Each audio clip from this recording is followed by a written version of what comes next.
नमस्ते सर्वांना, स्वागत आहे तुमचं आपल्या एका नवीन व्हिडिओमध्ये। आज आपल्याला वन पीसपासून स्कर्ट तयार करायचं आहे, कारण वन पीसचा वरचा पार्ट खराब झालेला आहे।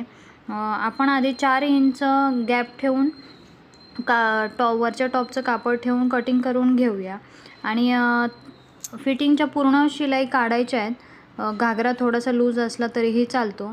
आपण नाडीची साईड शिलाई करून घेतलेली आहे फिटिंग पूर्ण काढून, आणि नाडीची साईड शिलाई झाल्यानंतर छान लॉक वगैरे करायचं आहे तिथे, आणि पूर्ण राऊंडला डबल फोल्ड करून शिवून घेतलेले आहे आपण इथे, म्हणजे दोरे वगैरे निघणार नाहीत। आपण हा ब्लॅक कलरचा पार्ट आहे तो नाडीचा पार्ट तयार करतोय आणि तो असा फोल्ड करून घ्यायचा आहे। असं छान प्रकारे आपला स्कर्ट तयार झालेला आहे। बिलकुलही वेस्ट जाणार नाही असा आपण आज जुगाड केलेला आहे। हा व्हिडिओ तुम्हाला कसा वाटला कमेंट